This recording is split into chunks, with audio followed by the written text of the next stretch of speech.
Have you ever experienced regret in your life? As we approach the end of our lives, what kinds of regrets might we carry? For many, the fear of reaching the final moments of life with lingering remorse is deeply unsettling. Perhaps you've thought, if only I had made a different choice, or if I had been braver back then. These thoughts often linger in the hearts of many. Today, we explore a story rooted in ancient wisdom, a tale that reveals what truly matters in life. Through the experiences of a wise teacher, Kendo, and a young man, Makoto, we will uncover the five most common regrets people face at life's end and two vital teachings that transcend time. Take a deep breath and let your heart open to the wisdom of this story. By the end, you may find yourself reflecting deeply on your own life. And if any part of this resonates with you, feel free to share your thoughts in the comments. Your insights might become a guiding light for someone else's journey. The Tale of Kendo and Makoto. Long ago, in a remote village surrounded by mountains, there lived a wise teacher named Kendo. His humble home, nestled among moss-covered stones, was a haven for those seeking guidance. Kendo, once a distinguished advisor to the royal court, had relinquished all worldly attachments after a life-altering moment, the passing of his beloved wife. Her parting words shook the foundations of his life. I wish I had cherished our time together more.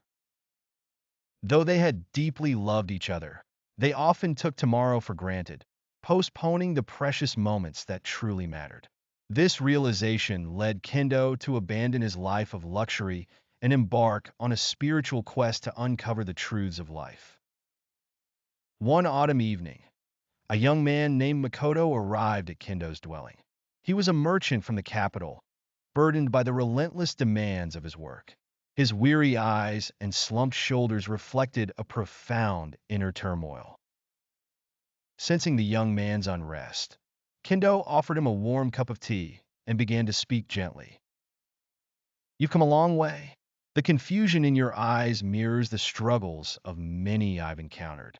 Over the years, I've stood by the side of countless souls as they faced their final moments. And in those moments, five regrets often rise to the surface. Let me share these with you. The first regret, not living authentically." Kendo gazed at the setting sun as he began. "The most common regret I've heard is, I wish I had lived true to myself." Many live their lives confined by the expectations of others, suppressing their true desires to fit societal norms. One man, a talented artist, gave up his passion to inherit his family's trade. Near the end of his life, he tearfully admitted, "I should have been honest with my heart." Makoto's eyes welled up with tears. He, too, had forsaken his love for music to meet his family's expectations as a merchant. Kendo placed a comforting hand on Makoto's shoulder. The second regret, neglecting loved ones. The second regret is not spending enough time with loved ones. Many prioritize wealth and success, only to realize too late that relationships are far more valuable. I once knew a wealthy villager who, on his deathbed, confessed, "The moments I spent with my family were worth more than all my riches." Makoto thought of his father, whose letters he had neglected in his busyness. A pang of guilt pierced his heart.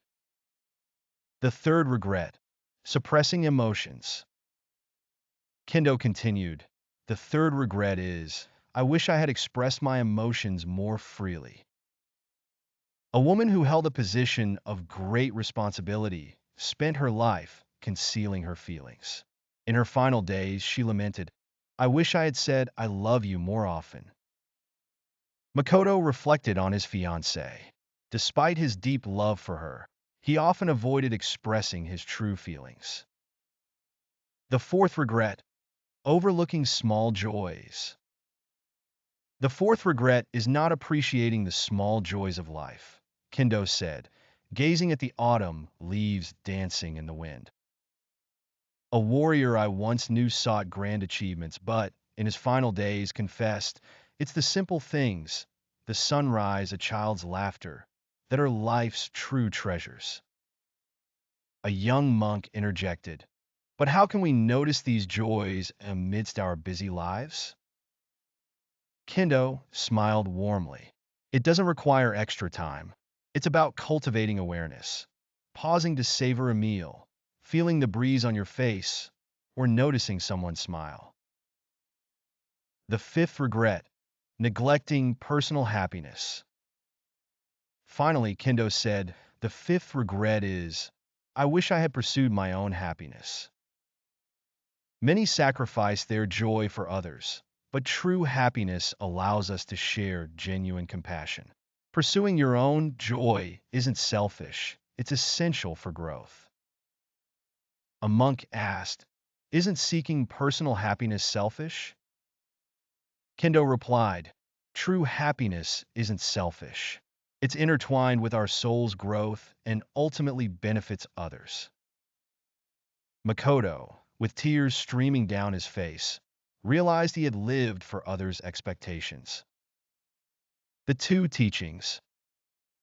Kendo shared two profound truths. First, material pursuits cannot bring lasting peace. Second, everything in this world is impermanent. Clinging to worldly things only causes suffering. Makoto spent the night in deep reflection. The next morning, he vowed to live differently, embracing music, cherishing time with loved ones, and finding joy in each day. Years later, Makoto's life transformed. While continuing his work, he also pursued his passion for music, spent meaningful time with his family, and celebrated life's small pleasures. His radiant demeanor inspired many. Years passed, and Kendo, on his deathbed, left these final words. "I have no regrets. Each moment shaped my soul and led me to this very instant. Live fully, for now is the path to enlightenment." Makoto, in his final moments decades later, reflected on Kendo's teachings. His legacy continued to guide countless souls toward a life of meaning and joy. Conclusion.